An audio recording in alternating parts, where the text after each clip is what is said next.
भेटणं मुश्किल झालेलं आहे आणि पंपावरती म्हणजे दिवस जाते आमचा मित्रांनो. आम्ही ट्रॅक्टर आणलेला तर काल आमचा पुरा दिवस गेला मित्रांनो डिझेल आणायला.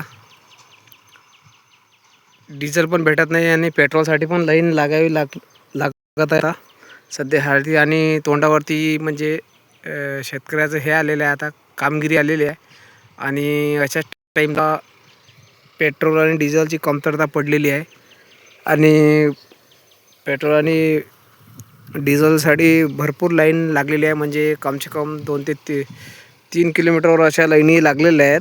तर काही काही ठिकाणी समजा अर्ध्या किलोमीटरवरती लाईन लागलेल्या आहेत. तर शेतकरी हा लाईनीत उभा असते दिवसभर ना, त्याला पाणी आणि जेवण पण नाही, तरी पण शेतकरी हा लाईनीमध्ये उभा राहते.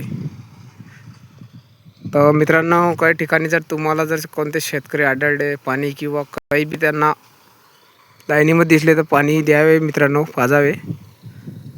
आणि दिवसभर ते तुमच्यासाठीच करतात मित्रांनो, लाईनीमध्ये लागतात मित्रांनो. त्यासाठी तुम्ही पण त्यांच्यासाठी काही ना काही करावे मित्रांनो.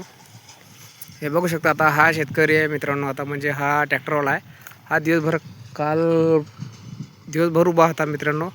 तर कुठे याला 2000 डिझेल भेटलेलं आहे. तर 2000 डिझेलमध्ये काहीच होत नाही मित्रांनो. समजा 4 ते 5 एकर शेत होते, पण त्याचं दिवसभर त्याचा टाईम गेलेला आहे मित्रांनो. तर त्याचं भरपूर वाढ निघते मित्रांनो एका दिवसाला. आणि त्याचप्रमाणे हे बघा असं उन्हात त्याला मारावे लागते मग, कारण की आमच्या इथं हे ट्रॅक्टरवाले हे सकाळूनच मारतात. तर अशाच माहितीसाठी आपलं सफरचंद गुरु या यूट्यूब चॅनलला सबस्क्राईब करून घ्या. अधिक माहितीसाठी भेटूया पुढच्या व्हिडिओमध्ये. धन्यवाद.